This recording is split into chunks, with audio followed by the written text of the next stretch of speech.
Black Star Network is here. Hold no punches. I'm real revolutionary right now. Support this man, Black Media. He makes sure that our stories are told. Thank you for being the voice of Black America, Roland. Stay black. I love y'all. All momentum we have now, we have to keep this going. The video looks phenomenal. See, this difference between Black Star Network and Black-owned media and something like CNN. You can't be Black-owned media and be scared. It's time to be smart. Bring your eyeballs home. You dig?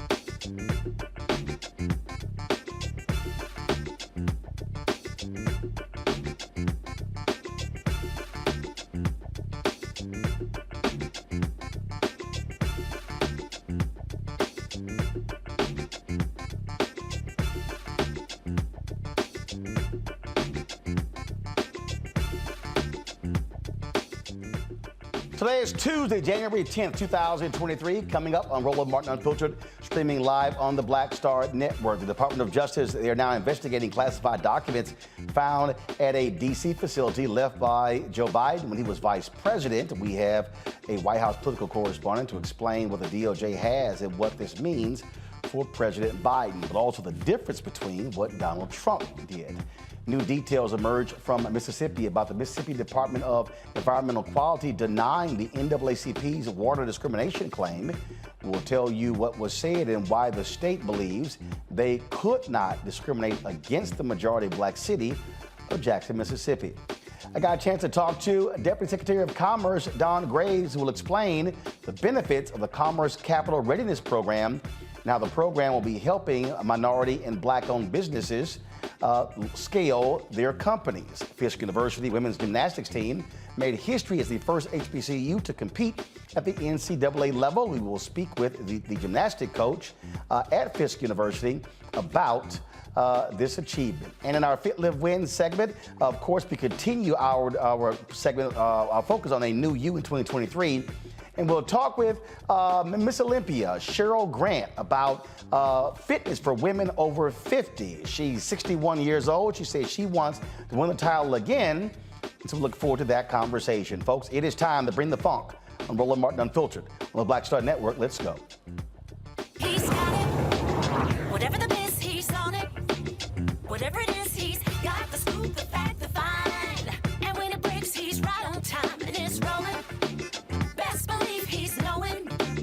Putting it down from sports to news to politics. With entertainment just for kicks, he's rolling. It's on go, roll, y'all. It's Roland Martin, yeah.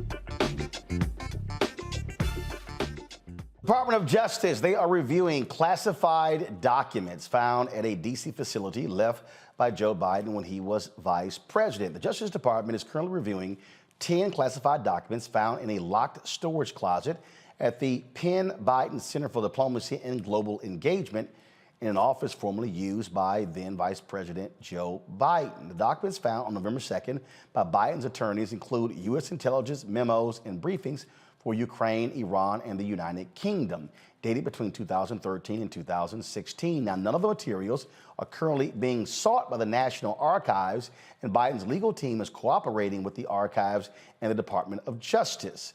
Joining us right now to explain this is Jaron Gaynor. He's the White House correspondent and managing editor of politics for the Griot. Glad to have you here. So, all right, so Republicans are excited, hyped, saying, oh my goodness, double standard, look what happened here. Walk us through the difference. First of all, let's talk about first the difference with the documents that they actually discovered. Yes, so as you mentioned in your opening, the documents that were discovered in President Biden's former offices are just 10 classified documents, memos, briefings related to, as you mentioned, Ukraine, Iran, and the UK. There's nothing so far that suggests that there is any grave threat to national security. As you know, any classified document can potentially be a threat to national security. I think it's also worth noting that there are 3 levels of classified information. There's top secret, there's secret, and then there is confidential. And so the National Archives does note that confidential classified documents can be something as simple as sensitive personal information. So there is a chance that of these 10 documents that were found in President Biden's offices, that they were perhaps personal information related to him and not necessarily something that is a grave threat to national security, which is a big difference between what we're seeing, what we saw in former President Donald Trump and the hundreds of cases, so a huge volume of classified documents. And obviously there's a big difference in the scope of the investigations, at least presently. And also the difference here is that Biden's attorneys immediately turned them over once it was discovered. Exactly. So President Biden's personal attorney was clearing out the offices, and he discovered an envelope with these documents and found those 10 classified documents. He immediately, that very same day, contacted the National Archive and Record Administration. The White House counsel also got in contact with the office, as well as the DOJ. And so, obviously, if anyone, I'm a White House correspondent, I follow the administration very closely. They're very careful to follow the law, especially coming out of the Trump years, where there was a lot of worry and worry about how the Trump administration was using the DOJ for political reasons. The difference on the other side, former President Trump, he tried to resist the obtaining of these documents. The National Archive repeatedly tried to get access to these documents. They returned some documents, and then they reached back out to the Trump administration and said, well, to Trump himself and his personal lawyer, saying, we think you are still in possession of documents. We need you to turn them over. Former President Trump believed that some of these documents were his personal possession, and because he was president, he had the right to keep them. That is not the case by law. And while he fought to the very end, ultimately that ended in an FBI raid, which we know became huge headlines for former President Trump. And so now Republicans are trying to compare the two, but the big difference is that the National Archives was not aware of these documents that were in possession of President Biden, but they were very aware of the documents that were in possession of Trump and were actively working to get them and were being resisted every step of the way.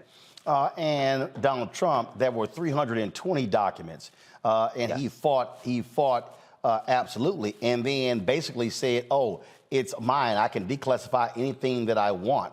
And so for people to somehow suggest that, well, this somehow exonerates Donald Trump, but the Trump probe is also a criminal probe, correct? Correct. Currently, the DOJ, there's an active criminal investigation into former President Donald Trump because of the resistance in these documents. And also, we don't know the full scope of these documents that were in possession of Trump, but we do know that there was at least some documents related to nuclear weapons. And so when you're thinking about classified information and whether or not it's a harm to national security, it is whether or not those documents, if it was in the possession of a bad actor, could that be a threat to national security? And I don't think we would want a bad actor to have nuclear weapon information intelligence in their possession. So what exactly is next? So next, Attorney General Merrick Garland has to, he's playing a very careful line here. He is currently having to lead an investigation of a sitting president. And he also knows that he is that Biden is a Democrat, and he doesn't want to make it seem as if the person who appointed him into the role that he is giving him favors. So he has appointed a preliminary special counsel, John Lausch, who is a Trump appointee. And that is important to note because, again, he doesn't want to make it seem like he is being biased against Trump or biased in the sense of trying to help President Biden in this investigation.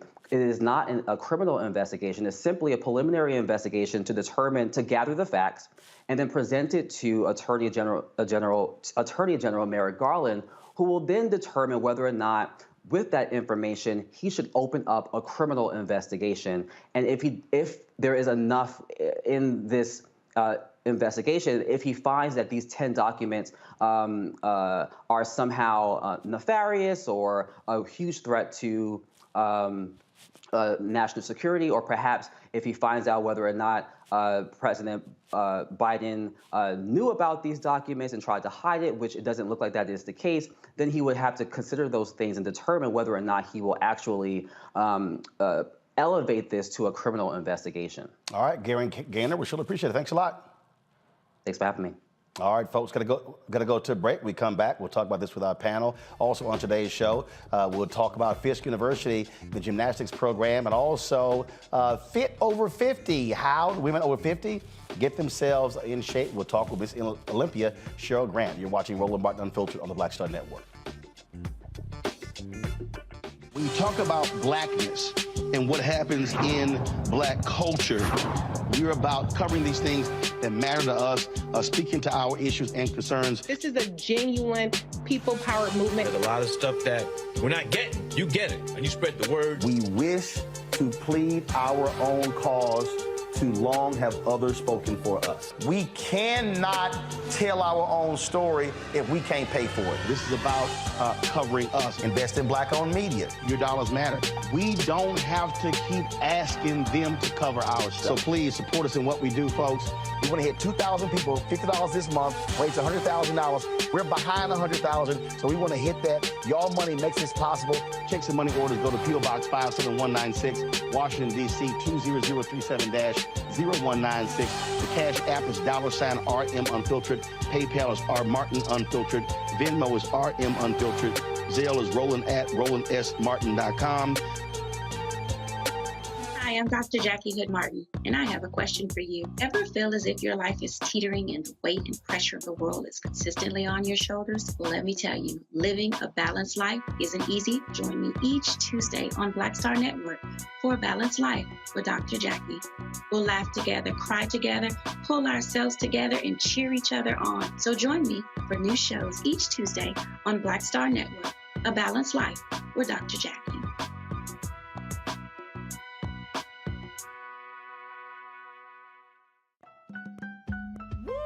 We're all impacted by the culture, whether we know it or not. From politics to music and entertainment, it's a huge part of our lives, and we're going to talk about it every day right here on The Culture with me, Faraji Muhammad, only on the Black Star Network.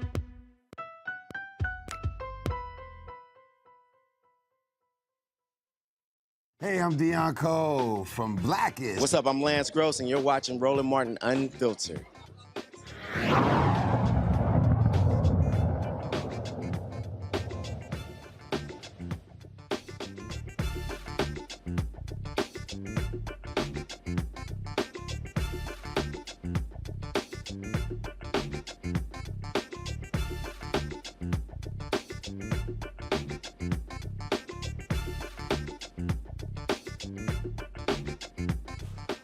It's always hilarious to see how Republicans respond to these issues. So check this out. Listen to Congressman Comer, James Comer, on the floor of the House with his righteous indignation. Listen.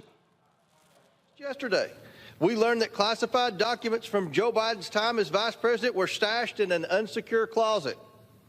The National Archives knew about these documents several months ago, before the election. But the American people were just informed yesterday thanks to some investigative reporting. Meanwhile, the FBI conducted a raid on former President Trump's Mar-a-Lago residence for the same violation. Why has President Biden, who has repeatedly kept classified materials in an unsecure location for years, never faced a raid? Is it because we have a two-tier system of justice? Just yesterday, we learned that classified documents from Joe Biden's time as vice president were stashed in an unsecure closet. All right, so let's see. Why was there a raid? Oh, could it be that Donald Trump refused for months and months and months and months to turn it over? And then they discovered that actually the documents were being moved and shipped out. That could be why there was a raid. Here's Pete Aguilar, Congressman Pete Aguilar, Democrat, saying, okay, y'all that hypocritical? This is Republican hypocrisy at its finest. When the former president had 320 documents found at his personal residence, they said that, quote, that will not be a priority. What President Biden did was disclose this to the archives, let law enforcement know. That is exactly the way that you should handle this. All right, so joining us right now, Dr. Larry J. Walker, assistant professor, University of Central Florida, as well as Erica Savage, founder of the Reframed Brain. Okay, so this is why I'm sort of laughing here, because it shows you how silly these people can be, Larry. Oh, this is no big deal. Oh, well, Donald Trump did, it's no big deal. Why are we doing this? Why was there a raid? The man literally ignored, obfuscated. He pushed them off. He refused to turn the documents over. Biden's folks found them, said, here you go. That's why there was no raid. So essentially, it's apples and oranges. These are not the same situations of what you had the correspondent from the Griot and you highlighted. So Roland, listen, there's a big difference between, like you said, President Biden, his personal attorney, following the necessary steps you need to take when there's anytime this kind of classified information is found anywhere that's not secured the way it should be. So he followed the letter of the law. Compared to former President Trump, who tried to utilize executive privilege by saying essentially, I can kind of bless all these documents, and they're mine to own forever. Obviously, you talked about maybe, when they say that some of these classified documents that President Trump had in his private residence were quite sensitive as it relates to, nuclear weapons and various other issues that are serious and could have an impact on national security. But once again, he thought these were he owned these documents and he shouldn't be penalized for that. And then Roland, as we highlighted, he lied about it. And so it is attorneys to make it seem like they didn't possess all these documents. The National Archives knew they possessed all these documents. And you highlighted an interesting and important point in terms of the small number of documents in which was reported by President Biden's personal attorney and the hundreds of pages of highly classified information that were in Mar-a-Lago, which is a place we might also add that people frequently come in and out of. And you can't be sure who former President Trump is having dinner with or showing off, as we know he likes to do. So we have no idea what kind of foreign national or other individual knew those documents was there and had access to those documents. The thing here, Erica, before I go to you, even Karl Rove on Fox News was like, yeah, there's a difference. Watch. Oh, let's bring in Karl Rove because, well, sounds a little similar, Karl? Well, there are differences, but you can't make this stuff up. But there are differences. For example, how many documents? In Biden's case, there appear to be about 10. In the case of President Trump, hundreds. How did they get there? We don't yet know how the documents got to the Biden office connected with his activities on behalf of the University of Pennsylvania. We know that President Trump ordered the removal of the documents to Mar-a-Lago. How responsive were they when the Biden people found out about it? They immediately called the appropriate authorities and turned them over.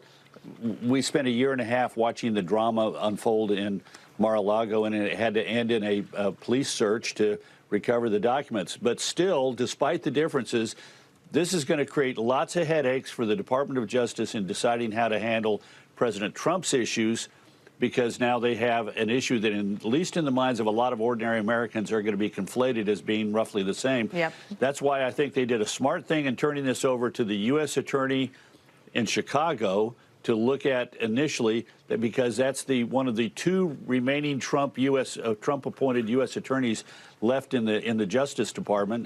That and the Delaware U.S. attorney is looking into Hunter Biden. But this strikes me as being very problematic for the Biden Justice. So this is what. Look, bottom line, Erica, it ain't the same. And Karl Rove, honestly, he has nothing to win or lose. He's already made great gains. So what Karl is saying, I wouldn't put a lot of money on that. What I will say specifically in talking about the Republicans, we're talking about the same people who have a slim majority in the House that did not on 1/6. I think it was only maybe one that was peeled off, that actually would stand in solidarity to honor what happened at the Capitol that affected every member on the Hill. So we're talking about people who love chaos, who definitely stood with their chaos agent, the son of a Klansman, from the time that he was on the campaign trail until he exited. So I think in terms of, this discovery, again, there's nothing to conflate. You're talking about not having a warrant executed as was just stated before, at the personal residence to collect documents that did not belong to him. You're talking about, in this case, a personal attorney that made a discovery and did the proper thing. So you have protocol and you have theft. These two things are not the same. And so this is really par for the course. In 2022, we read several articles and pieces that told us exactly what the Republicans would do if they maintained or if they assumed control of the House.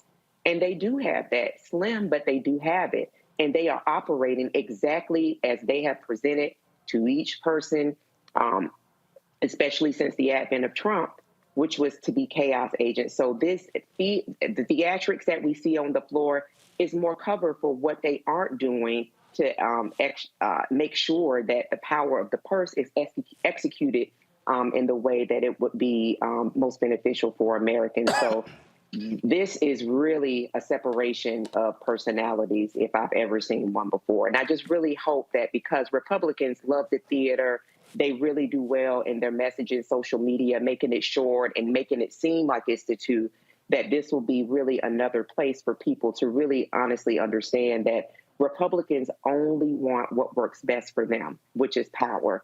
And that doesn't work for everyday American people, as they love to say in their speeches. And the key word, Larry, she used there was theatrics. That's what this is. I mean, this is theatrics. That's what we're dealing with. And so just get used to, this is the drama we're going to see for the next 2 years. Yeah, so Roland, we know the Republicans, look, we just watched last week, we watched them go through multiple votes. And in between that, run the Fox News or social media or Twitter and highlight their own dysfunction. So we already know, Roland, when I see the Republicans and, we talk about this in classified documents and what we know we're going to see. I'm reminded of the movie, Jim Carrey movie, Dumb and Dumber, when it comes to the Republicans and the antics we saw over the last couple of days and will see. They like drama. They want, like I said, they want to be on Fox News. They want this false equivalency between what the documents related to found President Biden's attorney found compared to former President Trump. And they're not, like I said earlier, they're not the same, but they like drama. They like getting on the floor of the House. And the point I want to make about this Republican House is, Roland, they care more about the drama being on TV, the antics, than governing. That's it. That's what they do. So, folks, that's what we're going to see. All right. Got to go to break. We come back. We're going to talk about the water crisis happening in Jackson, Mississippi. That's coming up next on Roland Martin Unfiltered. Be sure to download the Black Star Network app, Apple phone, Android phone, Apple TV, Android TV, Roku, Amazon Fire TV, Xbox One, Samsung Smart TV. We also want you to join our Bring the Funk fan club. Your dollars make it possible for us to do what we do. So our goal is to get 20,000 of our fans contributing at least $50 each a year. That's $4.19 a month, 13 cents a day. And so you can do so by sending check and money orders to P.O. Box 57196, Washington, D.C. 20037-0196. Cash App is $RM Unfiltered. PayPal is R Martin Unfiltered. Venmo is RM Unfiltered. Zelle is Roland at RolandSMartin.com, Roland at RolandMartinUnfiltered.com. And of course, you can get a copy of my book, White Fear, How the Browning of America is Making White Folks Lose Their Minds. Get it at Ben Bella Books, Amazon, Barnes & Noble, IndieBound, Bookshop, Chapters, Books A Million, Target. Also, order from your favorite black bookstore, and you can also download it from Audible, and we'll be right back. Okay, Hi, I'm Dr. Jackie Hood Martin, and I have a question for you. Ever feel as if your life is teetering and the weight and pressure of the world is consistently on your shoulders? Well, let me tell you, living a balanced life isn't easy. Join me each Tuesday on Black Star Network for A Balanced Life with Dr. Jackie. We'll laugh together, cry together, pull ourselves together, and cheer each other on. So join me for new shows each Tuesday on Black Star Network, A Balanced Life with Dr. Jackie. Hatred on the streets, a horrific scene, a white nationalist rally that descended into deadly violence. White people are losing their damn minds. As an angry pro-Trump mob storms the U.S. Capitol, we've seen shooting. We're about to see the rise of what I call white minority resistance. We have seen white folks in this country who simply cannot tolerate black folks voting. I think what we're seeing is the inevitable result of violent denial. This is part of American history. Every time that people of color have made progress, whether real or symbolic, there has been what Carol Anderson at Emory University calls white rage as a backlash. This is the rise of the Proud Boys and the Boogaloo Boys. America, there's going to be more of this. Here's all the Proud Boys, Dave. This country is getting increasingly racist in its behaviors and its attitudes because of the fear of white people. The fear that they're taking our jobs, they're taking our resources, they're taking our women. This is white fear.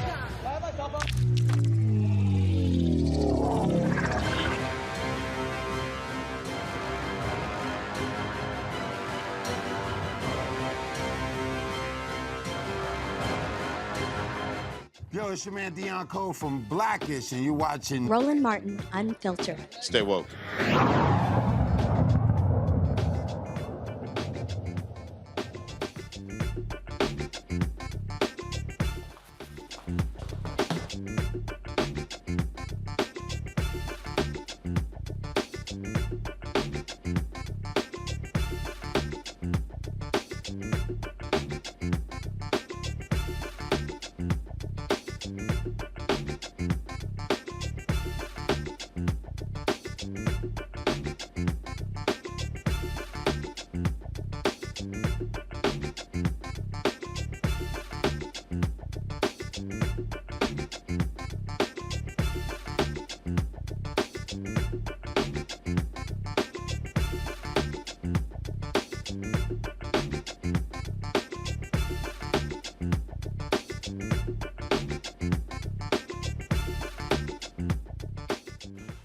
The Mississippi Department of Environmental Quality regulator has denied the NAACP's claim regarding the water discriminating against Jackson, Mississippi. The agency denies the state discriminated against the city of Jackson in its distribution of federal funds. A letter recently surfaced from the Mississippi Department of Environmental Quality Executive Director Christopher Wells to the U.S. Environmental Protection Agency stating Jackson received a loan for every completed application it submitted.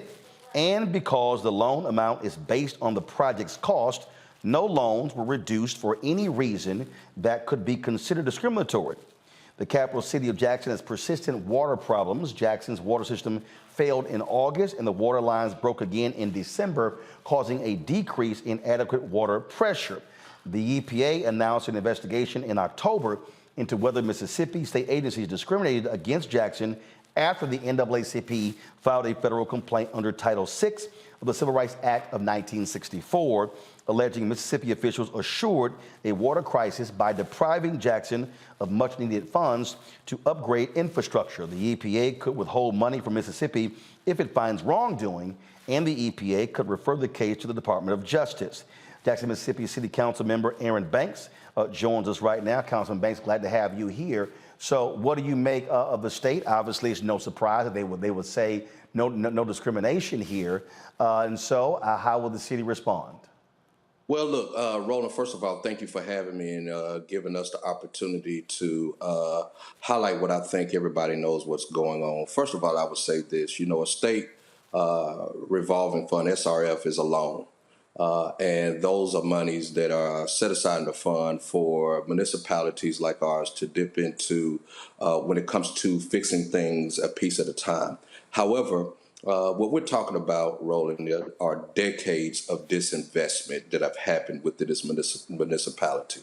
Jackson being 85, almost 90% African American, we see communities like my community where I stay in South Jackson, Ward 6. Every time we have a winter emergency, every time we have a flood, we go 15 to 20 days without water. And so, when we look at historically, when we look at when cities like Madison, Richland, when cities around us get millions, $2 million, $3 million from legislative appropriations, and Jackson may only get $50,000 to fix a bridge in a predominantly white neighborhood, then it has to sound the alarm. Furthermore, when the attention of President Biden through bipartisan infrastructure law, and through ARPA funding was to actually make sure that there were investments into disadvantaged communities and to make sure that those communities were propped up by having adequate water supply, then when those monies are funneled to the state, for the state begin to say, well, one, we're going to take a portion of this money and put it into the Central Mississippi Planning District. And then not only that, we're going to take the Yazoo City, which is a rural city, and call it an urban city so that we can make sure that we direct those funds elsewhere. But then also say, we're going to lock your ARPA funds up. We know that you have other issues in your city like public safety. We know that you got other issues in your city like the declining workforce development. We don't want you to use your money on none of that. You have to use your money on strictly water, and then we'll give you some of that money that was appropriated for disadvantaged communities. And so, that is the fact of what we're dealing with. And, shame on this leader from the Mississippi, from this environmental quality for, trying to spin instead of just really addressing what's going on so that we get to the bottom of this. And look, you've had the governor who has stated how he proudly withheld money from Jackson. He said it out of his own mouth when he was state treasurer? Yes, sir, one time. The dynamic that we deal with is when you deal with a majority Republican House, a majority Republican Senate in the state of Mississippi, the feeling is that, well, Jackson got all these people. They're one of the biggest, they're the biggest city, the capital city. They got the type of leadership they want. They elect their people, let them figure it out themselves. That is the attitude. At the end of the day, we just got to be honest about it. That is the attitude. And so we will have to fight for things, Roland, like a 1% referendum where we get the 1% sales tax that goes for us to address infrastructure issues, roads. We have to fight to get CCID, but then there is a governor appointment, a lieutenant governor appointment, a speaker of the House appointment, a business community appointment by the governor, and then only 4 people from the city of Jackson, which causes us to now have to be in disagreement of making sure that those monies get spent in disadvantaged areas. Mind you, that almost more than 50% of the state properties are in the capital city of Jackson, and they pay no pilot. There's no payment in lieu of taxes. And so when we have a simple ask, $2 million to help us with to make sure that we don't have sanitary sewer overflows, $5 million to help us with this, we get considered last, and then we end up going through the politics, and fingers can be pointed. We could play the political, game back and forth all day long. But at the end of the day, the citizens of Jackson are residents and citizens of the state of Mississippi. Absolutely. Councilman Banks, we surely appreciate you joining us. Thanks a bunch. And look, it's an ongoing battle, and it is one that we see happening in cities all across the country when you're dealing with red state legislators. Thanks a lot. All right. Thank you. Erica, that particular point is exactly what I'm talking about. And that is when we talk about these majority black cities in these red states all across the country, this is what we are seeing. We are seeing these legislators want to basically deprive them of resources, but these are residents who are paying taxes to the very state. Yeah. Welcome to Republicanism. Thinking about Mississippi, and this has been something that's been happening for decades. We were stationed there for some time, and it was really a shock because though I'm from the South, as a military brat, going to different spaces, it literally almost feels like you're walking back in time. And you're talking about the 90s, that's the feeling that we had in Mississippi. So to know that there's somebody like a Tate Reeves who has been in state legislature for quite some time, and he understands kind of the framework of oppression, for him to be governor and for these problems to be exacerbated says a lot about leadership. And so I would say this is really a red warning signal, fireworks, if you will, for people to actually understand that though we have to grin and we're going to have to bear these 2 years as a nation, this is the reason why people need to be more involved in what's happening in their municipality, what is happening in their borough, what is happening in their state, because you do have people that are elected representatives and that are passionate and that they do the work, just like the gentleman from Ward 6 that we just had on. But it's not all on their shoulders. The people also have to be there to actually speak up and make demands. There's no way that you have all of that Black power, Black excellence. We just saw homecoming footage from Jackson State. For it to be in this, and not saying that it's something that would, happen overnight. This has been, as was said before, decades in the making, and literally centuries in the making when you talk about oppression and the economic oppression there in Mississippi. However, saying that Mississippi is really a warning for all of us. So people to be checking their voter registration, knowing when those council meetings are happening, what ward they're in, how is it that they could they could support their person, because it's really supporting them and their family. Right. Not having clean water, running water is a basic human right that Republicans do not mind running over all day long. The thing, Larry, that again, we're seeing African Americans are moving back south, and this is what we're encountering, which is why it's so important for folks to maximize voting, because they're going to do whatever they want to do if they have, super majorities in the legislature. And Roland, it's important to remember that these infrastructure issues, decades in the making. These things don't happen overnight. So you're talking about, when you're talking about the state legislature, or you're talking about the executive branch, the governor's mansion. This is decades in the making of ignoring the needs of a predominantly Black city and really not caring. It essentially kind of idea, well, those are my people over here, not over here. But it is an example of poor leadership. And Governor Reeves, I remember a few weeks ago him making at an event making a joke about the water situation and Jackson. And once again, the idea of whether I consider you to be my people. And this is the other thing about, as it relates to Republicanism and the contradiction, this idea of, well, as they talk about, it's kind of America first. But what about the citizens of Jackson? We have to make sure that these things don't happen. And unfortunately, we know that it only happens in Jackson, but it happens. We can talk about Flint, Michigan, and a number of other states where these kind of infrastructure issues occur. But once again, let's be clear: this is environmental racism. Yep. And once, like I said, decades in the making. And it's really important that, the Biden administration continue to apply pressure. I know the DOJ has gotten involved and they'll get the money from the infrastructure bill, but we need to continue to apply pressure and keep the magnifying glass on what's happening in Jackson. Absolutely. All right, folks, got to go to a break. We come back. More on Roland Martin Unfiltered on the Black Star Network.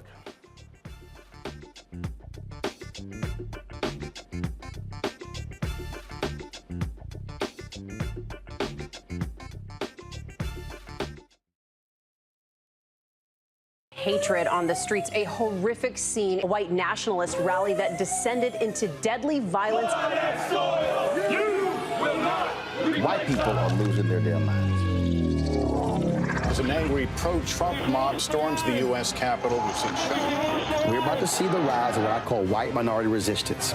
We have seen white folks in this country who simply cannot tolerate black folks voting. I think what we're seeing is the inevitable result of violent denial. This is part of American history. Every time that people of color have made progress, whether real or symbolic, there has been what Carol Anderson at Emory University calls white rage as a backlash. This is the rise of the Proud Boys and the Boogaloo Boys. America, there's going to be more of this. Here's all the Proud Boys, guys. This country is getting increasingly racist in its behaviors and its attitudes because of the fear of white people. The fear that they're taking our jobs, they're taking our resources, they're taking our women. This is white fear.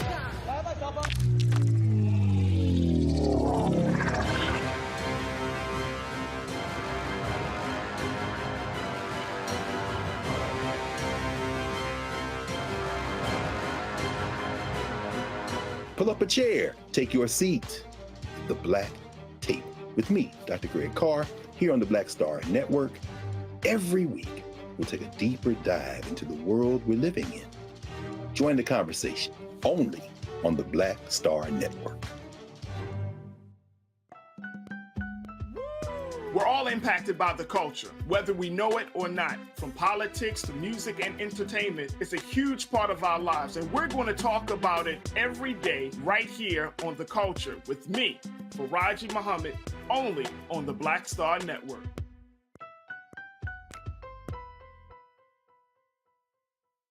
Hi, I'm Vivian Green. Hi, I'm Wendell Pierce, actor and author of The Wind in the Reeds. Hey, yo, Peace World, what's going on? It's the Love King of R&B, Raheem Devon, and you're watching Roland Martin Unfiltered.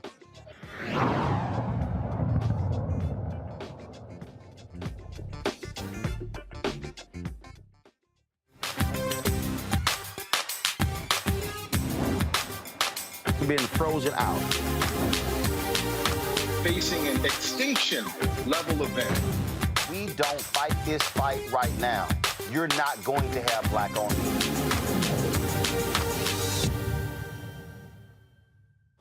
The Biden administration has launched a capital readiness program in the Department of Commerce that will allow for organizations to tap up to $100 million in grants who help black and minority businesses be able to grow their companies. Earlier today, I talked with Don Graves, who is the Deputy Secretary of Commerce, who explained the program and who it's going to benefit. Here's our conversation.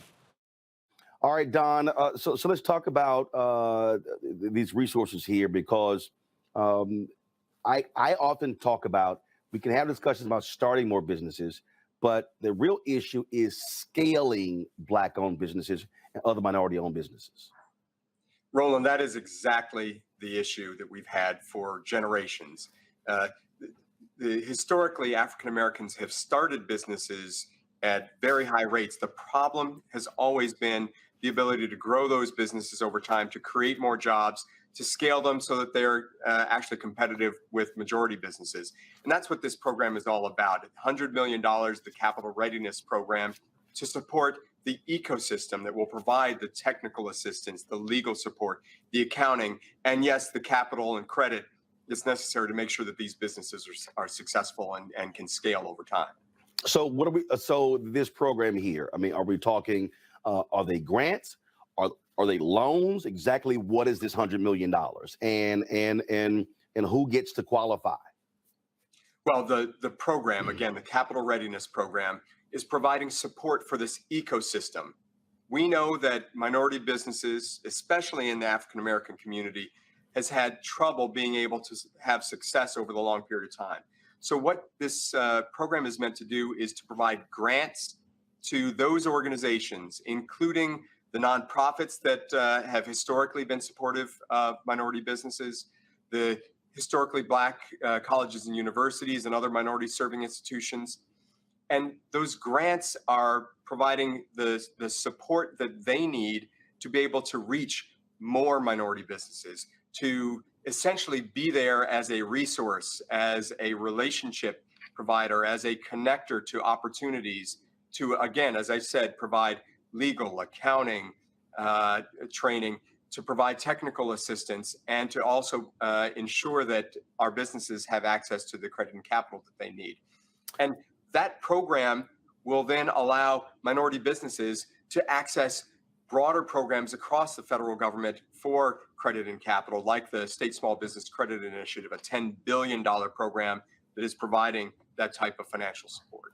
So it's assisting organizations, and so it's not directly assisting businesses, correct? That's correct. It's providing support to those businesses that for a long time have been supporting minority businesses, but never get the type of resources that they need to be to reach as many businesses as there are that are looking for that type of support, or to provide the longer term type of support that these businesses need to, as to your point, to scale up and be competitive with majority businesses. With these grants, is there a cap on the grants? What's going to be the size of these grants? Well, part of it is going to be dependent on the number of institutions that apply for the funds. So we're waiting to see just how many organizations and institutions across the country apply. But the key here is knowing that $100 million, it sounds like a lot of money, but that's not going to go as far and as long as we'd like. And that's why we're continuing to part with other organizations, with philanthropies, with the corporate community, to see if we can get additional funding to support these institutions, so that it's not just the $100 million that's going to be here for a short period of time and then go away, but we're building that long-term capacity. So we don't have a decision yet on exactly how much money is going to go to these institutions.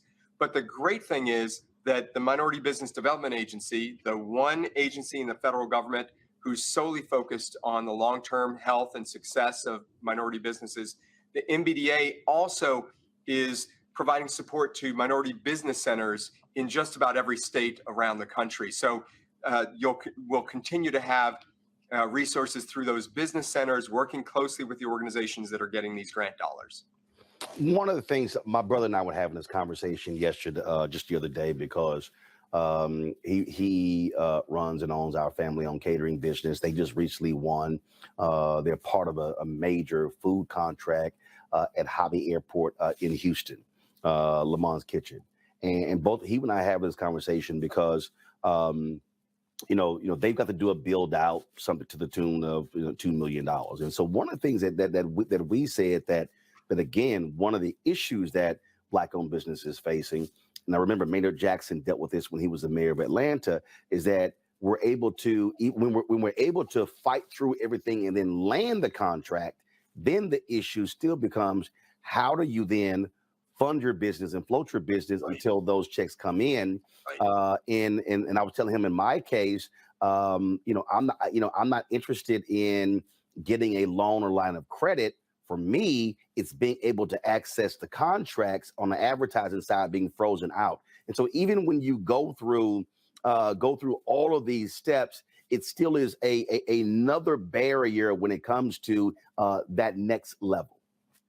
Roland, that's exactly right. And part of what we're trying to do with all of the trillions of dollars of spend that the federal government is going to be doing over the next 10 years on building bridges and highways, fixing water systems, on building new semiconductor fab facilities, on making solar plants and making our homes more energy efficient.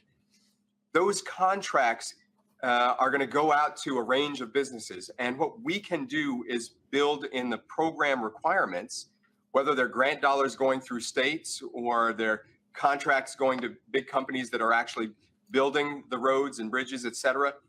We can actually stipulate how those dollars are going to be utilized to make sure, just to your point, that companies are, especially small minority-owned businesses, the Black businesses that always have trouble, that they're able to use those contracts to bring forward the payments, to be able to get the types of credit and capital that they might not get, and that they can use that to help build their businesses over the long run, and count on that for the spending decisions that they might be making, the hiring, the capital investments that they need to make sure that their businesses are going to be able to actually perform on the contracts.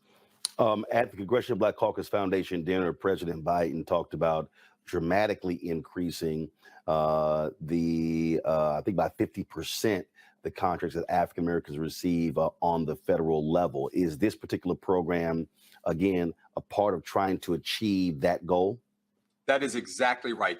Part of what we're doing, again, is building that ecosystem, that supportive network that will allow our businesses to be more successful over the long run, to get the type of support that majority firms get all of the time. The other great thing is that this Minority Business Development Agency that was made permanent through the bipartisan infrastructure law, MBDA now has the ability to go to every single federal agency, every department in the federal government, and say, we want to see your plans for how you're going to utilize minority businesses. We want to see how you're going to track these. We need to see your performance over time, and then to go back through and say, you didn't hit your expected spend plan or utilization plans, and hold the agencies and the contractors accountable for whether or not they're sticking to their plan. So it's the first time in history we've had that ability through the Minority Business Development Agency to check on performance and then hold these agencies and just as importantly, the prime contractors accountable for their performance. Well, one of the things that I've suggested repeatedly to the head of the SBA and others is that I know in our particular area, it would be great. You know, we do these things called media upfronts where the agencies bring all the media folks together. It would be great if there was a federal government Black-owned media or minority media upfront where we're able to understand who literally holds all the advertising contracts. Because, federal government spends about $1 billion in advertising, but Black-owned media only gets about $51 million because part of the deal is knowing who's doing what and who has the information.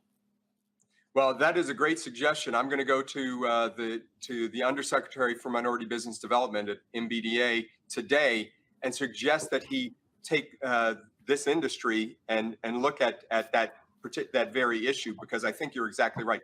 There are so many of these different industry silos where the federal government is a major player, and we just haven't done enough to figure out how we can make certain that the minority businesses that are in that industry have the opportunities, can actually pursue these contracts and can win them.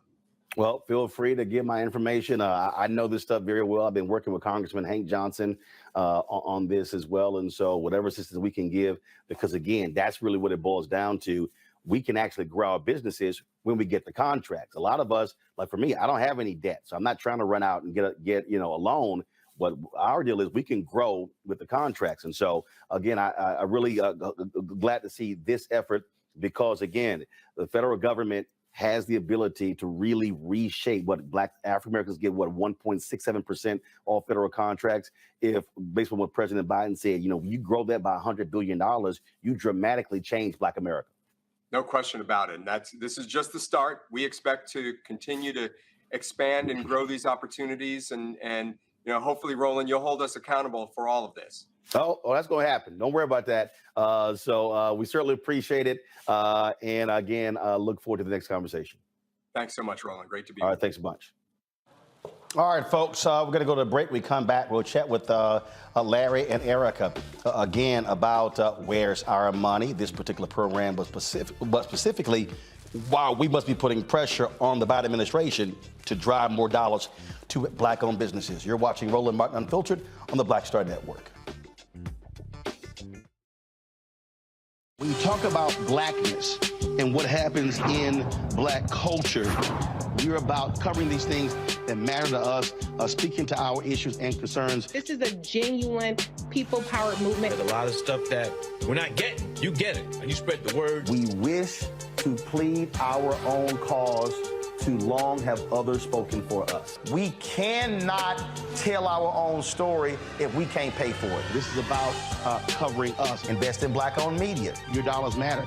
We don't have to keep asking them to cover our stuff. So please support us in what we do, folks. We want to hit 2,000 people, $50 this month, raise $100,000. We're behind 100,000, so we want to hit that. Y'all money makes this possible. Check some money orders. Go to P.O. Box 57196, Washington, D.C. 20037-0196.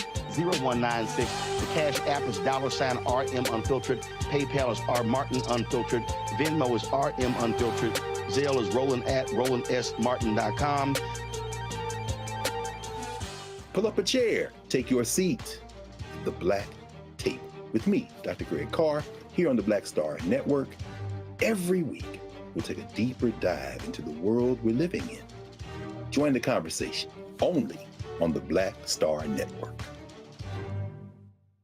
Hi, I'm Dr. Jackie Hood Martin, and I have a question for you. Ever feel as if your life is teetering and the weight and pressure of the world is consistently on your shoulders? Well, let me tell you, living a balanced life isn't easy. Join me each Tuesday on Black Star Network for A Balanced Life with Dr. Jackie. We'll laugh together, cry together, pull ourselves together, and cheer each other on. So join me for new shows each Tuesday on Black Star Network, A Balanced Life with Dr. Jackie.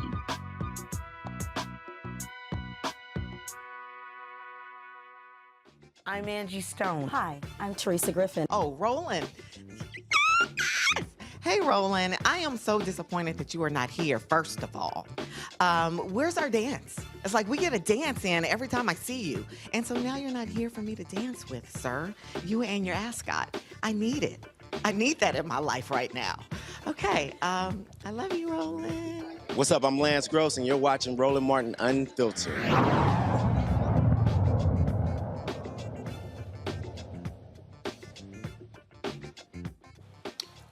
Erica and Larry, the conversation we just had, first of all, this program, someone even asked in the chat, well, the money's not going to the businesses. No. What you have is you have organizations out there, you have incubators, you have other groups that are out there that help Black-owned businesses.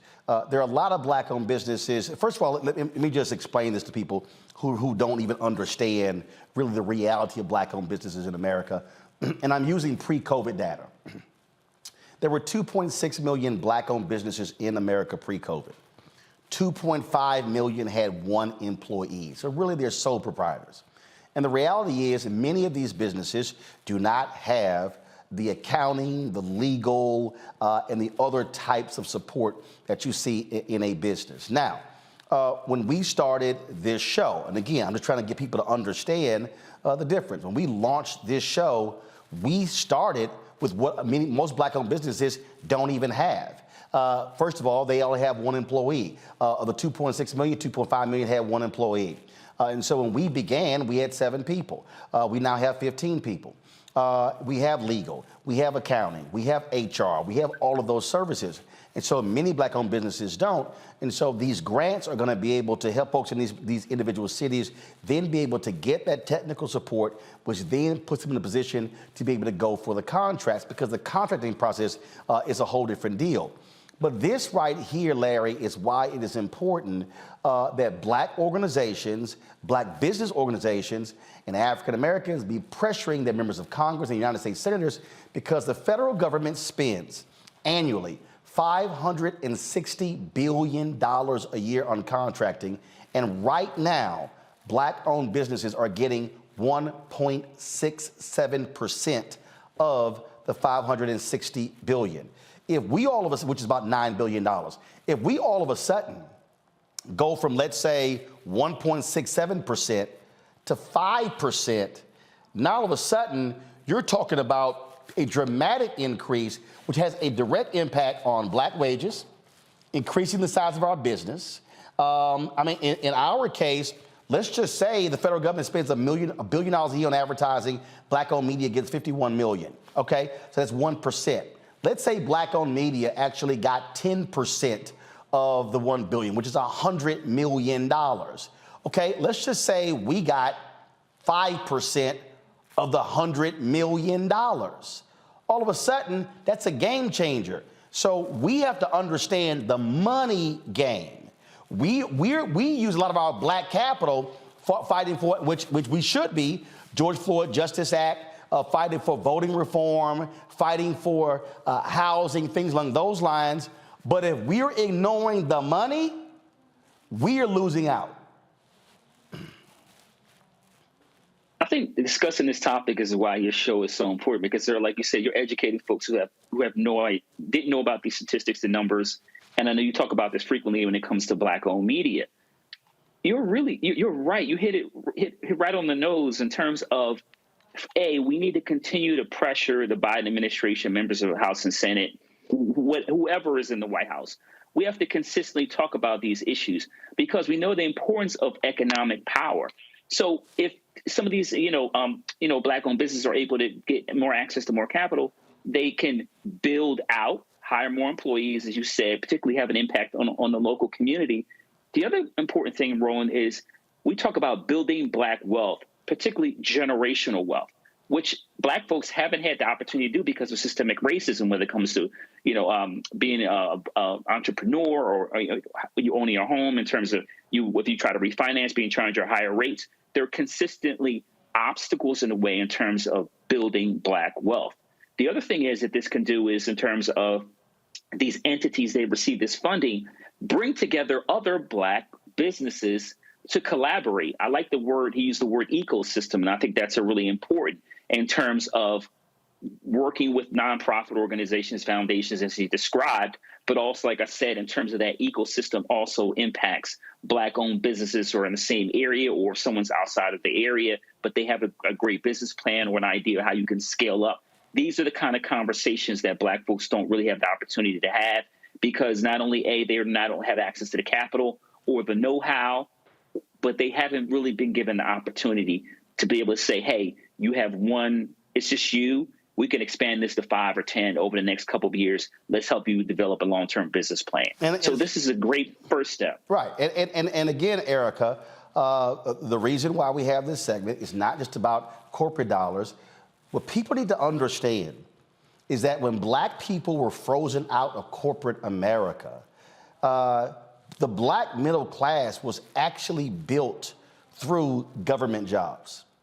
And so when we see government layoffs, it has an adverse impact on black people because there's a higher number of African Americans who work in government who make high 5- and 6-figure salaries, higher than what's happening in corporate America.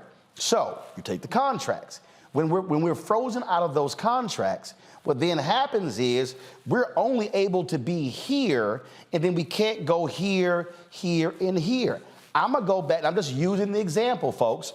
I'm telling you about the data.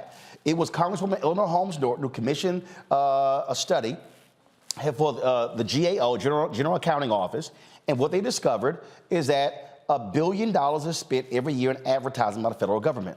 Black-owned media got $51 million out of the $1 billion. That's 1%. So if black-owned media got 10% of the billion, that's $100 million. Okay, let's just say we went after 5%. We went after 5% of the $100 million. That's 5.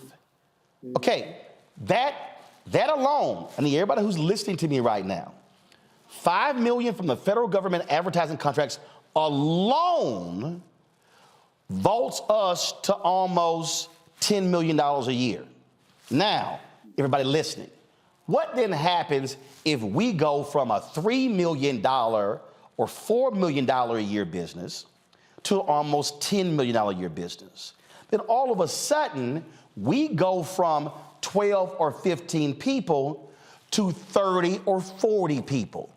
Now, all of a sudden, we're actually hiring more black journalists, more contractors, utilizing more businesses, and now all of a sudden, we're able to pay even more competitive wages for folks who are working in mainstream media. That is how you build capacity. But you gotta be able to access the contracts. Yeah, and everybody has a budget, and you show someone their budget, then you can see where their priorities are. And this is definitely a priority for us to be looking at the money every week or as often as you have these segments on the show. And, you know, one of the things I was thinking about, Roland, when you were talking about, when you were rolling through the numbers, thinking about Black women being the fastest growing entrepreneur group. But then when we start looking down a little bit further at what that means, we also see that in terms of capital is very difficult, as we've just discussed around raising capital, but we see that the revenue streams look a lot differently. So instead of having an infrastructure of support, because it's pretty much self-funded, we see Black women entrepreneurs only bringing home about $24,000 a year in comparison with their white counterparts, who are also women, doing about $140,000+ a year in revenue, which is, again, a big difference. So that is why we have to have these conversations. We have to bring on people who lead agencies to walk us through different programming and what's available. And when you were talking... And there was something he said, Erica, that was so important that I don't want people to miss. He said that the MBDA, they now have the authority to go into each agency and say, we need to see your paperwork. We need to see if you're meeting the numbers. And they can go to the contractors. People have no idea how huge that is going to be. It's checks and balances. It's making sure that what is being said, and this takes me back to 2020, because remember, Roland, we spent pretty much that year talking about a racial reckoning. All of these different, especially in the tech space, made these pledges of all of this money that they were going to give. And so following back up here a few years later, we see that very little or almost none of those people held their pledges. It was in the moment. It was the right thing to do in that moment. But it was a lot of emotion and a lot of lies. So we're seeing accountability here, and that's what matters. And let me say this here, because it kills me, these people who run their mouths in the chat who ain't never run a business. Okay, so one person's like, oh, Roland, you begging for crumbs. Let me be real clear. You can't get to 5 million unless you got to 1 million. You can't get to 1 million unless you got to 500,000. Okay, so for all y'all who saying, oh, you asking 1 million is too low, you don't know what the hell you're talking about. Because what you also don't know is when you have a business, you got to have capacity of staff to handle a larger contract. There's nothing worse, and I've seen it, where a Black-owned business qualified and won a major contract, but they couldn't service the contract because they didn't have the staff to actually do it. So for all y'all who run y'all mouths talking about, oh, that's just too small, what that tells me, you ain't never run a business. What you are doing is running your mouth about somebody else's business. So what you should do is get you some business and leave the business to the business people. Got to go to break. We'll talk with the sister who's running the Fisk University Gymnastics team who participated in an NCAA tournament over the weekend. We'll be right back. Hatred on the streets, a horrific scene, a white nationalist rally that descended into deadly violence. White people are losing their damn minds. As an angry pro-Trump mob storms the U.S. Capitol, we've seen shooting. We're about to see the rise of what I call white minority resistance. We have seen white folks in this country who simply cannot tolerate Black folks voting. I think what we're seeing is the inevitable result of violent denial. This is part of American history. Every time that people of color have made progress, whether real or symbolic, there has been what Carol Anderson at Emory University calls white rage as a backlash. This is the rise of the Proud Boys and the Boogaloo Boys. America, there's going to be more of this. Here's all the Proud Boys, guys. This country is getting increasingly racist in its behaviors and its attitudes because of the fear of white people. The fear that they're taking our jobs, they're taking our resources, they're taking our women. This is white fear.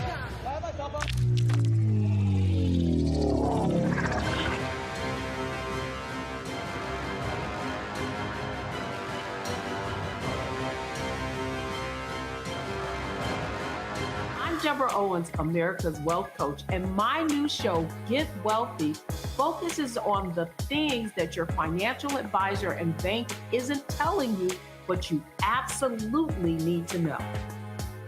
So watch Get Wealthy on the Black Star Network.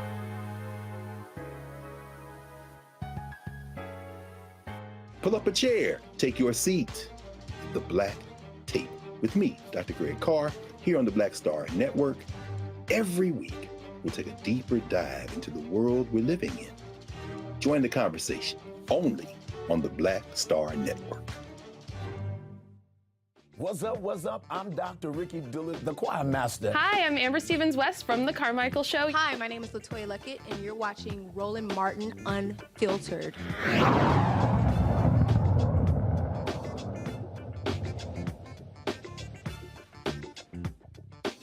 Went down. This ball is huge. This university made history as the first HBCU to participate in an NCAA gymnastics event.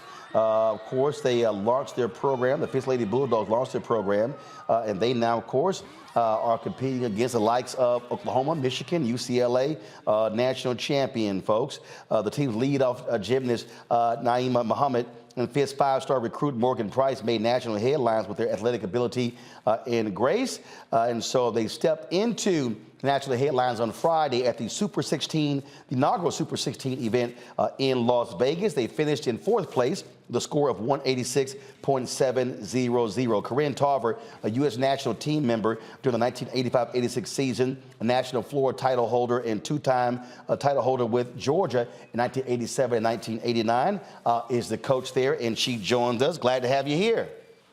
Thank you very much. Glad to be here. So, how was it for your team to go there? Were they nervous? It certainly is a huge deal being the first HBCU to participate in gymnastics at this level. I would say they were nervous, yes, but they were excited. We've been training all fall, so they were ready to get the season started, and this was a coming out party. It was definitely a coming out party. There was lots of attention when the program started, when Morgan signed as well, and so I'm sure you were happy to get all that behind and actually go into competition versus folks talking about the program as opposed to now seeing them perform. Yes, definitely. We have the longest preseason of any sport, so. It started back in August, and we compete in January, so it's quite a long time, and it's hard to keep people motivated for such a long period of time. So everyone was happy to get out on the floor and be able to show what we are capable of and show what an HBCU can do. So explain to folks how this works, because football, you obviously have different divisions. Fisk is an NAIA school.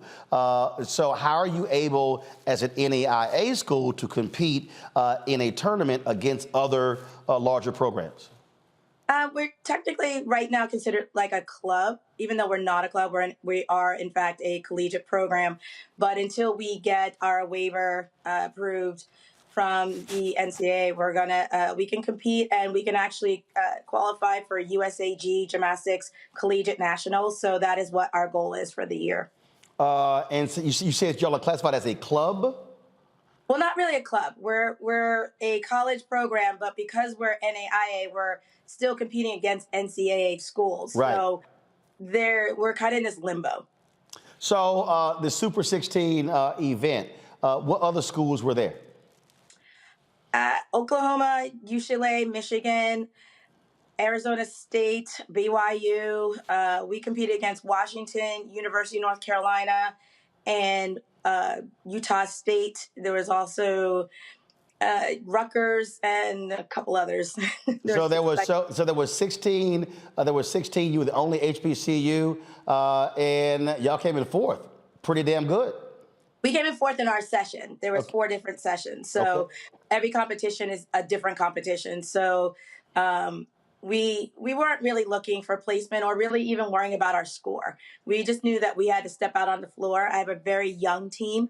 Most of my athletes are freshmen, so they've never been on a college stage, and very different than what they did in the club level. So I just wanted them to go out there and get a great experience. And we got such an amazing and warm welcome that it helped the girls to relax and go out there and just do what they're capable of doing. How many team members? We have 15. 15. And all 15 traveled? Yes, all 15 traveled. All right. No, I take it back. 14 traveled. All right. Questions from our panelists. Erica, you first. Coach Carver, it's indeed a pleasure and congratulations. Very excited for you all. Wanted to ask you, because your team and you were a gymnast as a Black woman, you have young Black women of color. What is it that you say to them to prep them to be in the experience? It's their sport, gymnastics, but going in as Black and women of color, how do you prepare them for that? Honestly, these girls have all been doing that for years. They've all been competing for a minimum of 5 to, anyway, some of them up to 10 years. So they're used to being one of the only. That's something that is just basically part of the sport. As a gymnast myself, I was one of only. I was the only Black gymnast on the University of Georgia's team. So we get used to it. As far as competition, I really don't focus on that. What I focus on is them doing their routines, trust their training, trust the preparation, trust their teammates, trust their coaches, and just go out there and do what they're capable of doing. Larry. Yeah, so Fisk is known for his academics, alum like W.B. Du Bois, among others. And so I've been following the story for the last couple of months and just read a few articles, the last couple of weeks about leading up to this event, and read a couple quotes from you. So congratulations on all the hard work and finally having the opportunity to kind of, so to speak, hit the floor. So my question is relating to recruiting, and you talked about a number of your individuals on the team are freshmen. So you're the only HBCU with the program. So, and obviously when you talk about we saw increasingly in the Olympics an increasing number of Black women participating in gymnastics of the last 25 years.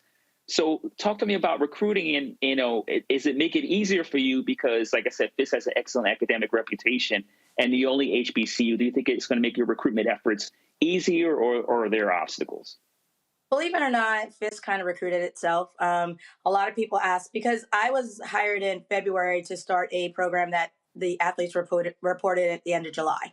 So I basically had about 4 months to get everyone together and to convince them to come to Fisk. But in all honesty, they kind of contacted us. And once they heard about the HBCU, because many of these athletes wanted to go to HBCUs. They come from families that are HBCU alum and they've grown up in that environment, yet they knew that they never had an opportunity to go and continue to do gymnastics. They would have to give one up. So Fisk adding a program allowed them to be able to do both dreams, to be able to get that HBCU experience, to be able to do gymnastics. And like you said, the academics are strong. We're a very strong STEM school.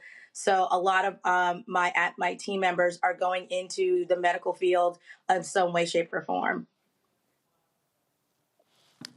On that particular point there, since you announced the program, of course, all the different stories that have been done, have you been deluged with phone calls or emails or letters from parents and other folks expressing interest?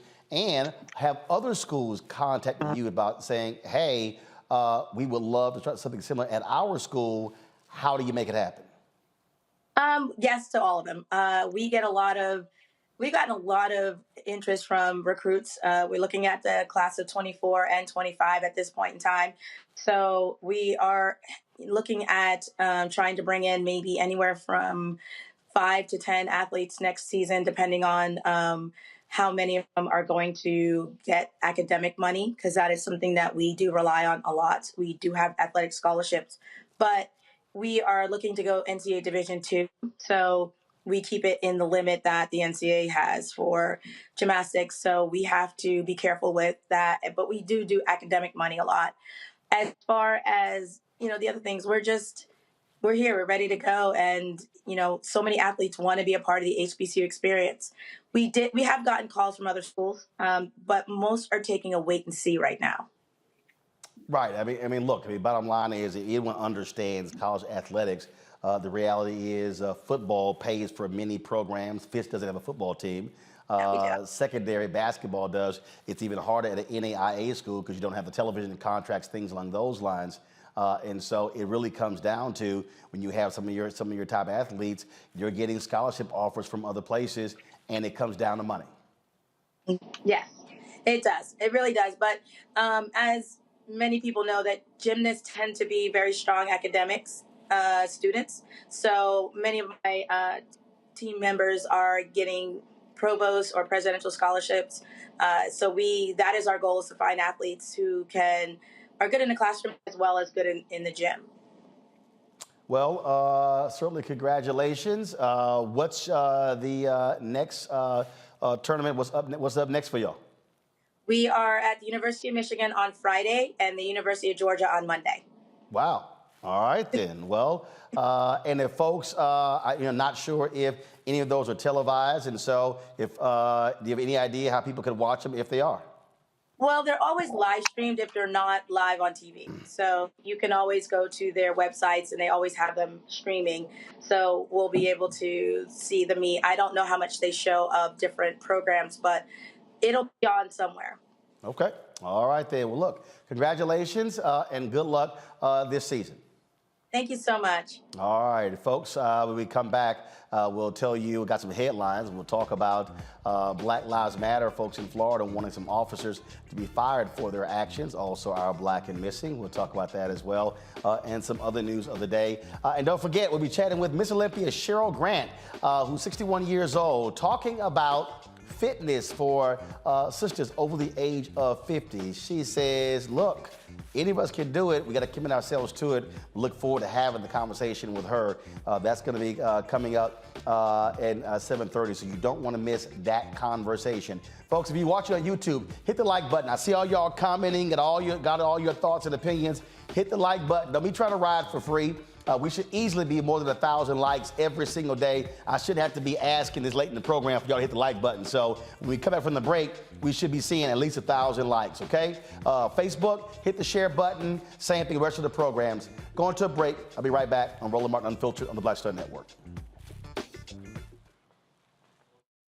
When you talk about blackness and what happens in black culture, we're about covering these things that matter to us, speaking to our issues and concerns. This is a genuine people-powered movement. There's a lot of stuff that we're not getting. You get it, and you spread the word. We wish to plead our own cause. Too long have others spoken for us. We cannot tell our own story if we can't pay for it. This is about covering us. Invest in Black-owned media. Your dollars matter. We don't have to keep asking them to cover our stuff. So please support us in what we do, folks. We want to hit 2,000 people, $50 this month, raise $100,000. We're behind $100,000, so we want to hit that. Y'all money makes this possible. Check some money orders. Go to P.O. Box 57196, Washington, D.C. 20037-0196. The Cash App is $RM Unfiltered. PayPal is R Martin Unfiltered. Venmo is RM Unfiltered. Zelle is Roland at RolandSMartin.com. Hi, I'm Dr. Jackie Hood Martin, and I have a question for you. Ever feel as if your life is teetering and the weight and pressure of the world is consistently on your shoulders? Well, let me tell you, living a balanced life isn't easy. Join me each Tuesday on Black Star Network for a Balanced Life with Dr. Jackie.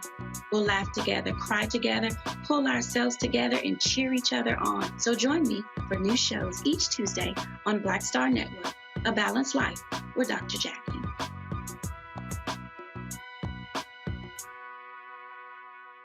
Pull up a chair, take your seat. The Black Tape with me, Dr. Greg Carr, here on the Black Star Network. Every week, we'll take a deeper dive into the world we're living in. Join the conversation only on the Black Star Network.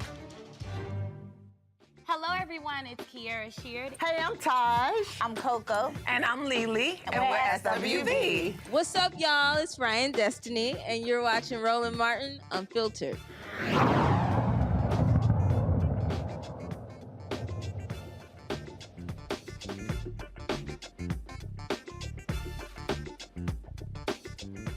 Nope. We got Black and Missing, folks.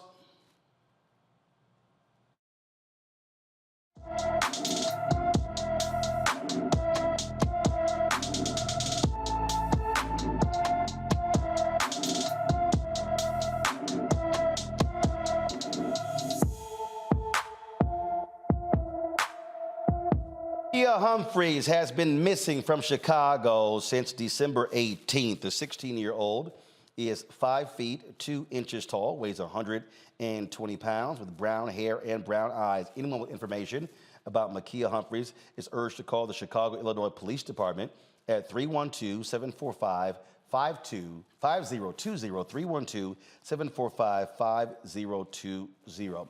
Folks, today is the second day of the federal trial in a civil lawsuit over a 2020 traffic stop in which an Afro-Latino Army lieutenant was pepper sprayed and handcuffed by Virginia cops. Do y'all remember this video? Roll it. What's going on? How many occupants are in your vehicle? It's only myself. Why are your weapons drawn? What's going on? Open the door slowly and step out. Open the door. I'm not getting out the vehicle. What's going on? Get out the car. Open the door slowly and get out. What's going on? Get out of the car now. Open the door and get out the car.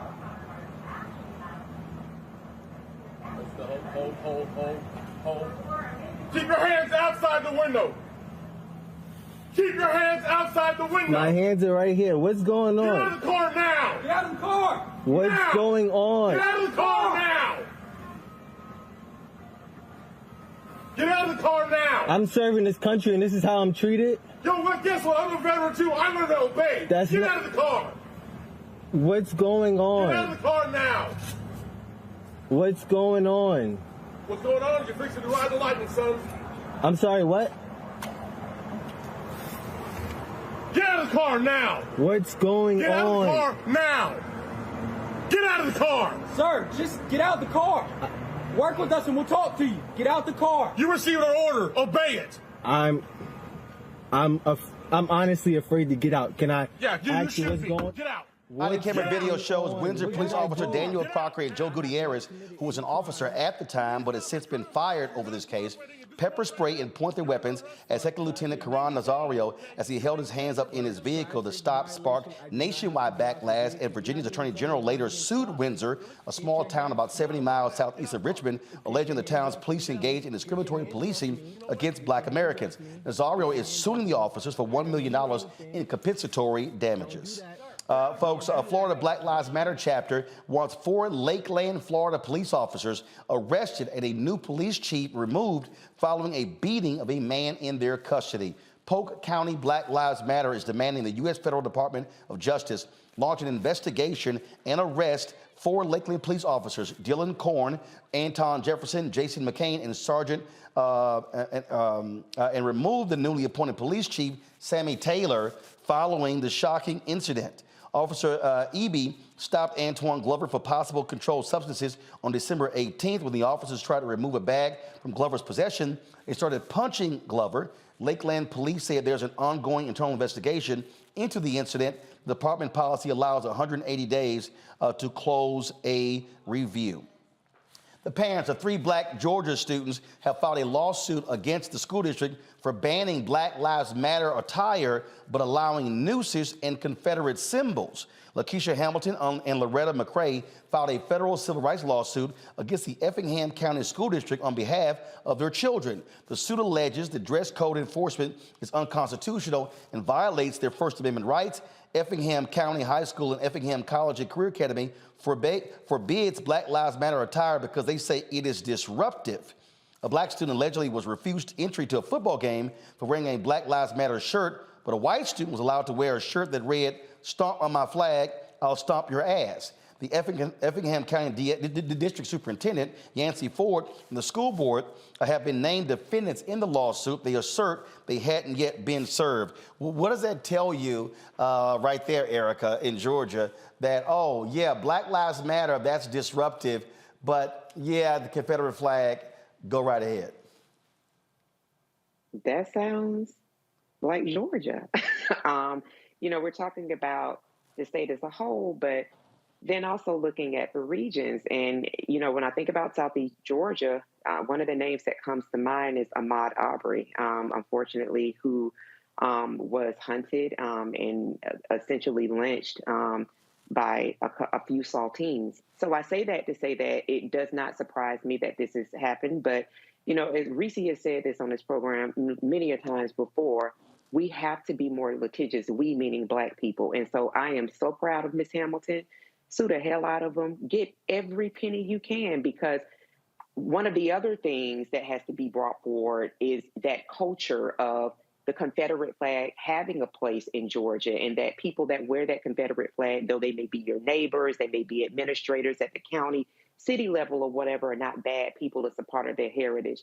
So I think that this is I'm really happy that her children communicated this to her, and glad that this did get some media attention. And I hope that she wins as much as she possibly can get, and that these are the types of messages that need to continue to be blanketed across areas that are very resistant to change and on par with global white supremacy or nationalism. And Larry, it shows you when they actually believe that Black Lives Matter. How is that disruptive?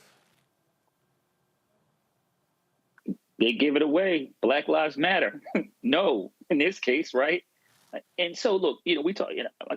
My colleague just highlight all, some of the cases in Georgia, and I agree. You need to sue people, because the bottom line is people only understand the purse strings. So when you start, taxing localities and they have to pay, then you would assume that would have an impact on police behavior or school behavior in this particular situation. But listen, Roland, it's deplorable, but it's not surprising. We see this a lot, not only in terms of pre-K through 12, but also see some of these issues in higher education. But the fact that we're in Black Lives Matter, that Black Lives Matter is controversial, but wearing a Confederate flag and other, symbolism, particularly when you talk about relating to the Civil War, right, which fought over slavery, and that's not controversial. But all this other imagery, Donald Trump, who is an insurrectionist, and like I said, the shirt you just showed on the right. But Black folks can't simply say that we matter. That's what you're saying is. It's also saying that whatever suffering you deal with, do it in silence and away from me. So I'm glad they're suing them, but it's, once again, people don't see our humanity. All right, folks, let's go to your Florida, Larry, where Governor Ron DeSantis, he's targeting no shock diversity at Florida universities. The DeSantis administration now requires that all universities report how much money is spent on programs for diversity training and critical race theory projects and initiatives. The requirement was announced last month by the Director of Policy and Budget. The Department of Education and the state university system must report the name of staff, programs, and activities related to race and diversity ideology and the amount of state funding spent towards it. A Florida judge blocked a piece of the Stop Woke Act last year, prohibiting schools and companies from inserting critical race theory teachings.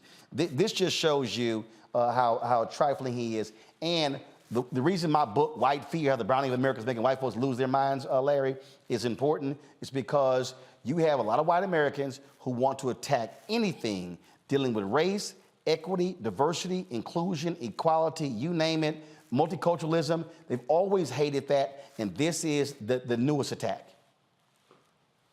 So I first want to say, please, everyone, pray for me. as I try to navigate this as a Black professor who writes about racism. That's first.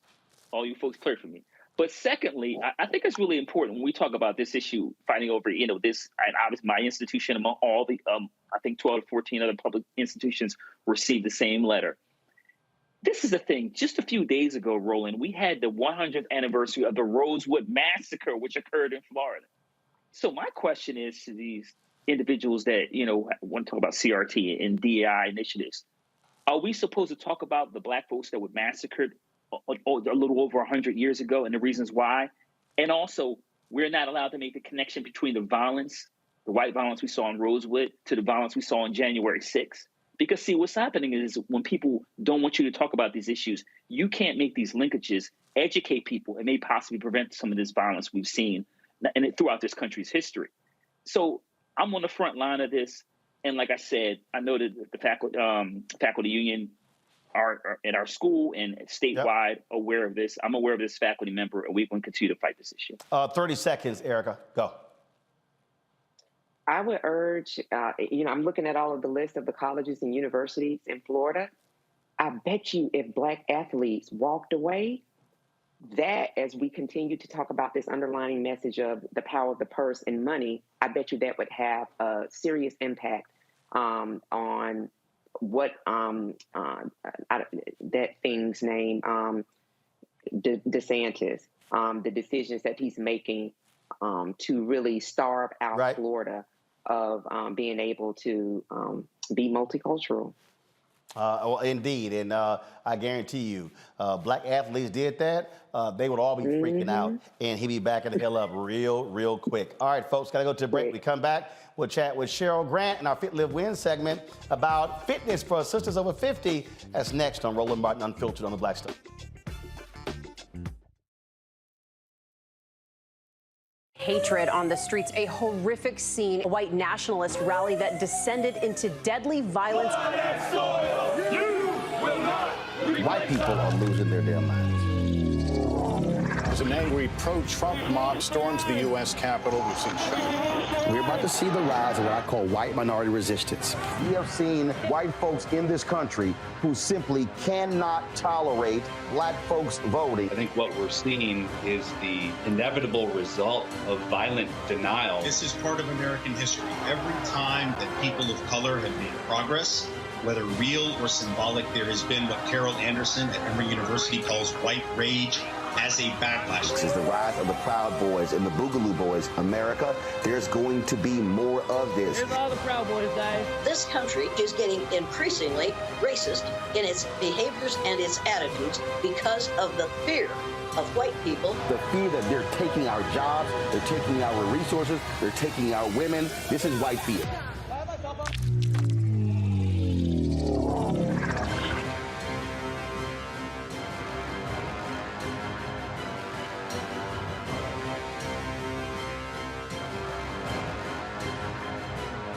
Hi, I'm Dr. Jackie Hood Martin, and I have a question for you. Ever feel as if your life is teetering and the weight and pressure of the world is consistently on your shoulders? Well, let me tell you, living a balanced life isn't easy. Join me each Tuesday on Black Star Network for A Balanced Life with Dr. Jackie.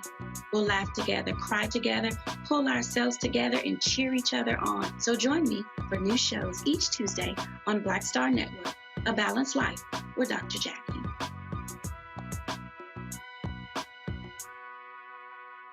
Hey, yo, Peace World, what's going on? It's the Love King of R&B, Raheem Devon. Hey, I'm Cupid, the maker of the Cupid Shuffle and the Wham Dance. What's going on? This is Tobias Trevelyan. And if you're ready, you are listening to and you are watching Roland Martin Unfiltered.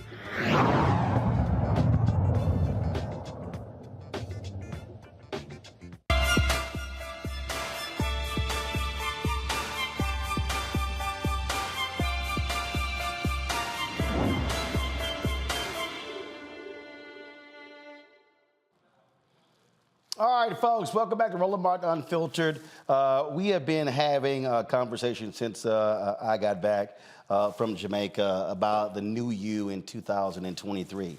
And when I was walking along the beach, when I was going through this shredding, shedding, cleansing process, just thinking about this new year, the business, people, staffing, personal stuff, all this sort of different stuff. I said, you know what? There were about seven people who came into my mind. I said, you know what? I want to have on the show.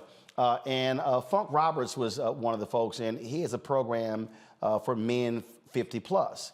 And I said, well, if I need to find somebody to talk about for sisters 50 plus. And so I was seeing her videos and then posting videos talking about being 60. She turned 61 in December.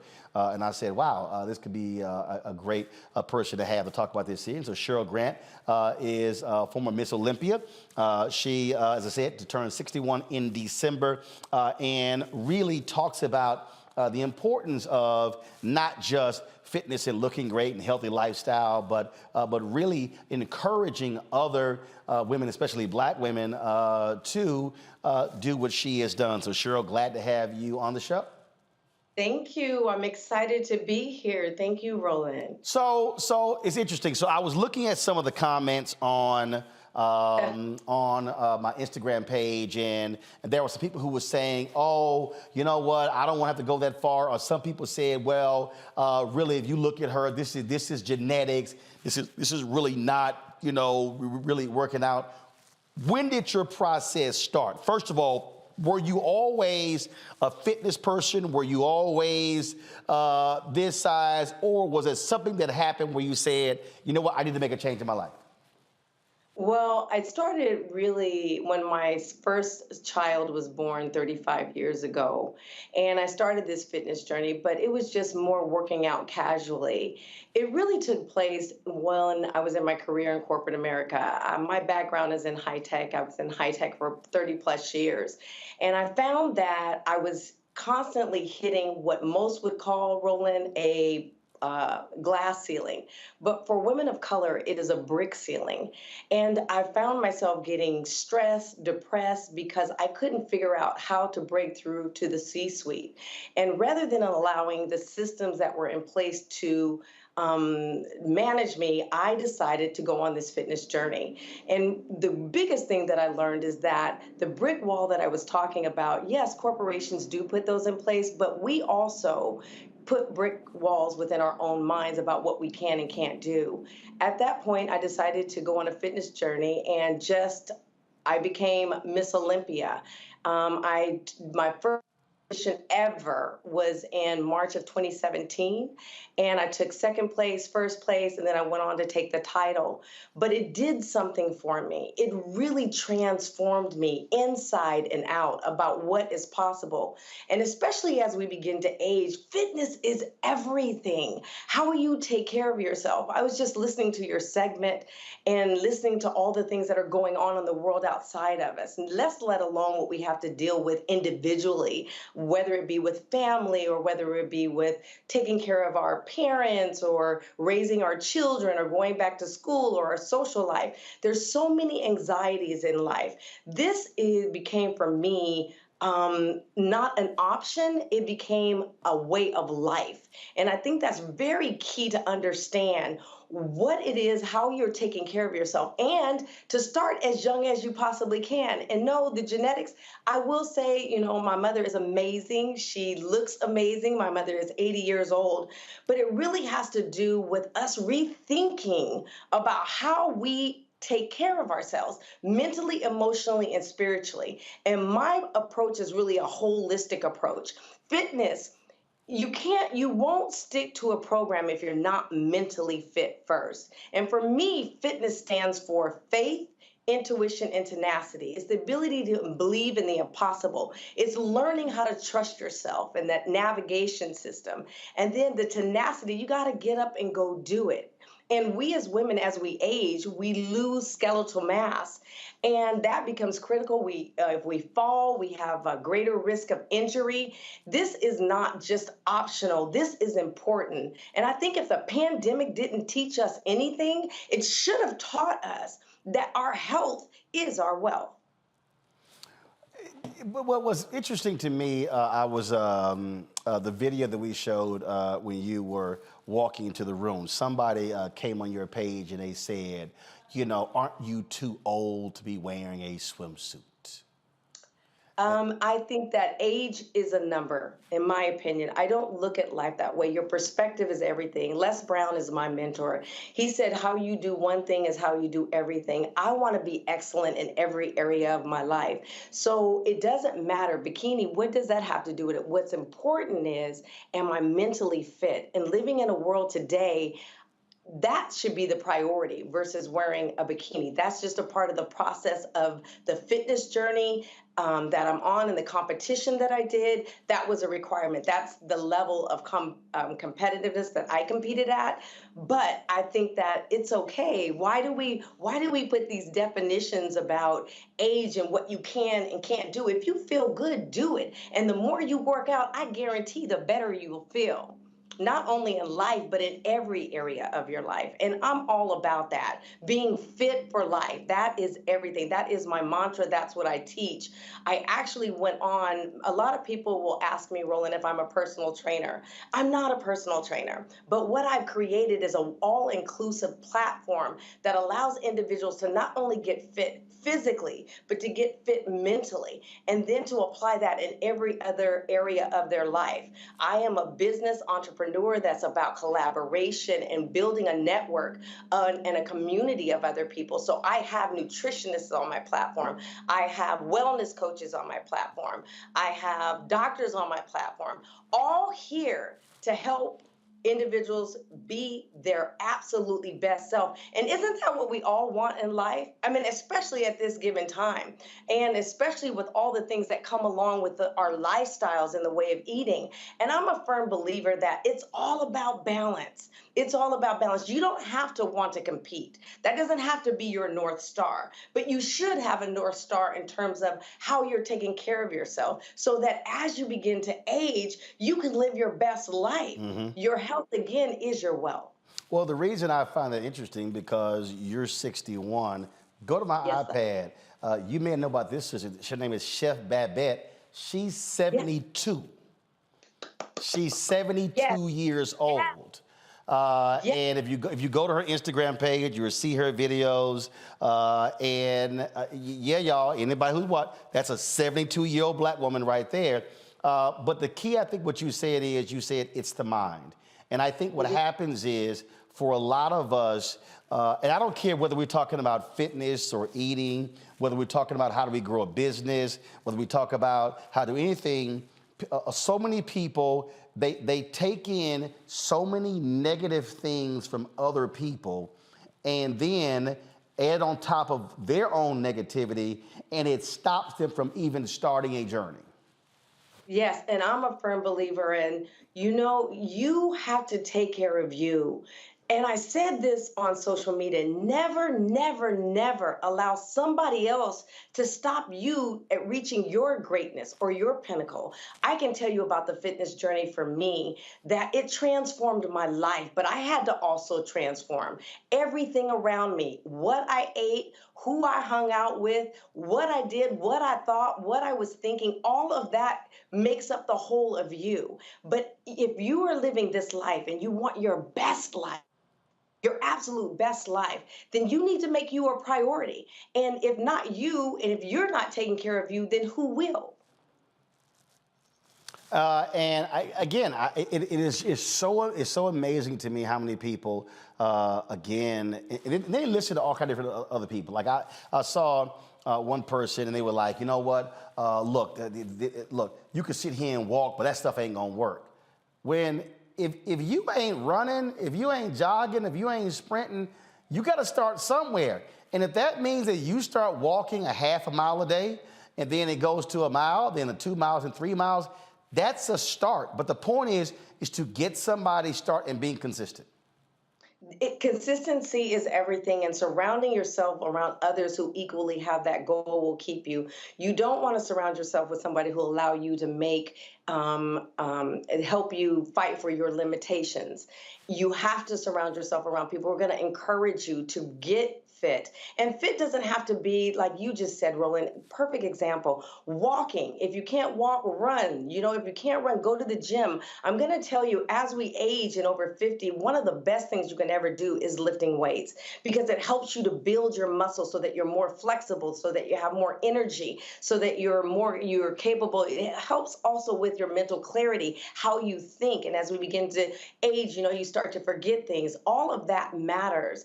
And you have to start somewhere. And if you don't start now, where are you going to start? Why wait before before you get sick, before you have to take action, or you have to be, something critical has to happen to you before you're willing to take the steps. And I say to everybody, before you start any regimen, consult your doctor. The second thing I will tell you too is get around people that are like-minded. Right. That's like everything in life, that are helping you. Hold tight 1 second. I'm going to go to a break. We're going to come back. I want to pick up on that. Got questions from Erica and Larry, and we'll do more. We're talking to Cheryl Grant, folks, about fitness for women over 50. As we keep our focus on a new you in 2023. You're watching Roland Martin Unfiltered on the Black Star Network. Most people think that these television shows that tell stories about who we are as black men, and then they paint these monolithic portraits of us. They think that they're being painted by white people. And I gotta tell you, there are a whole bunch of black folk that are the creators, the head writers, the directors of all of these shows, and that are still painting us as monoliths. The people don't really want to have this conversation. No, they don't.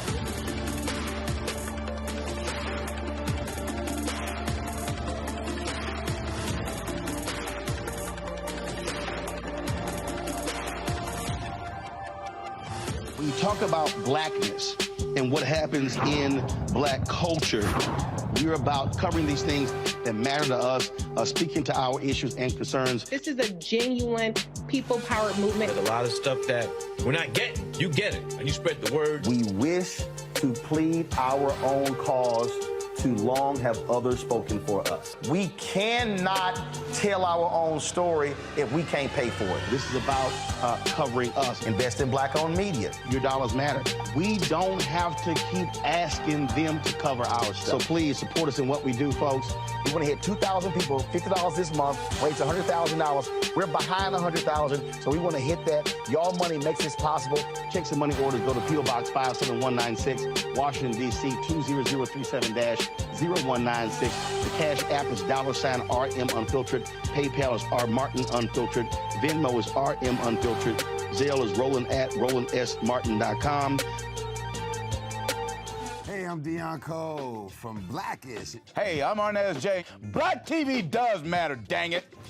Hey, what's up, y'all? It's your boy Jacob Lattimore, and you're now watching Roland Martin right now. Stay woke.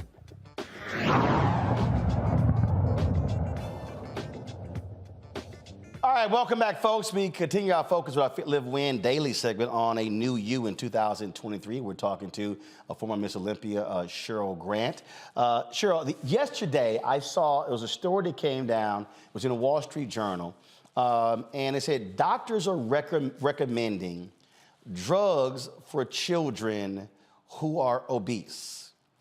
And I said, you know what, I want to put that to our folks because look, we are a society where we first run to drugs. In fact, right now, people who have diabetes, there's a shortage of medicine because people are now getting that medicine and paying for it to lose weight.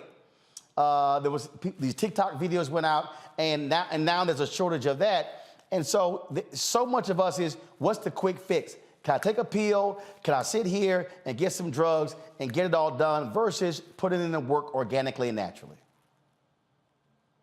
Well, you said a key word there, Roland, quick fix. We're always looking for a quick fix. There are no quick fixes in life. Anything that's worth it is you have to work for it. And your health should be worth that. Taking care of your temple, taking care of your body.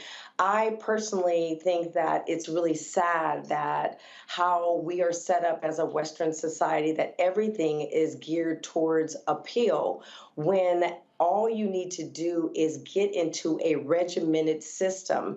You can go to the doctor, you can get surgery, you can do all of these things, and you can equally take the road to get there naturally, not only will it be better for you in the long term, there's always side effects to anything that you're taking. There's always side effects. If you ever read the list, it just amazes me that we would still even want to take those steps.